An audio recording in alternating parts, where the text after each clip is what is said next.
Republican presidential nominee Donald Trump courts African-American voters. Democratic presidential nominee Hillary Clinton went on the attack at a rally in Reno, Nevada.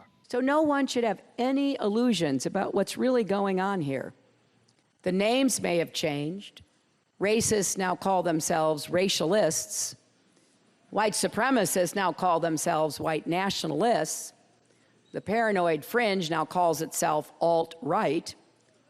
But the hate burns just as bright.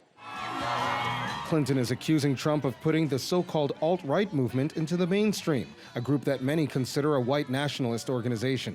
The accusation comes on the heels of Trump's decision to hire Steve Bannon, an ultra-conservative writer, as his campaign CEO, and as Trump struggles to win over black voters.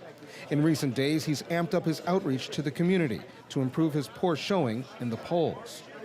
My goal is to provide every African-American child in our country with access to the ladder of American success.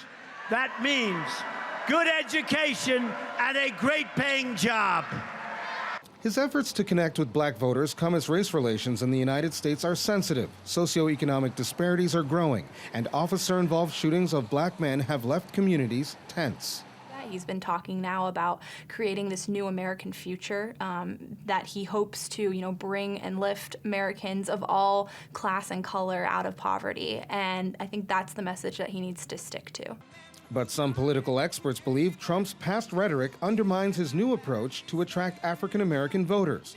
Early in his campaign, he hesitated to disavow support from white supremacists and made controversial remarks about other ethnic and racial minority groups. Donald Trump is telling them it's those Mexicans that are taking your job. It's these Muslims that are coming over here to kill you.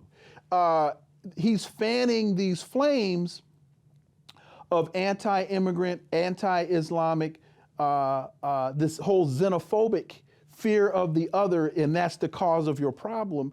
The Republican Party has historically struggled to win over black voters, and some pundits don't believe that will change with Trump.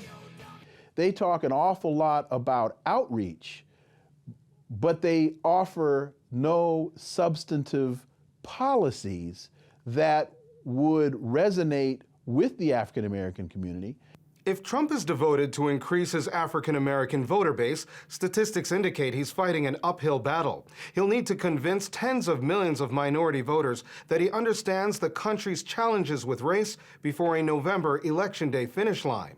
Colin Campbell, TRT World, Washington.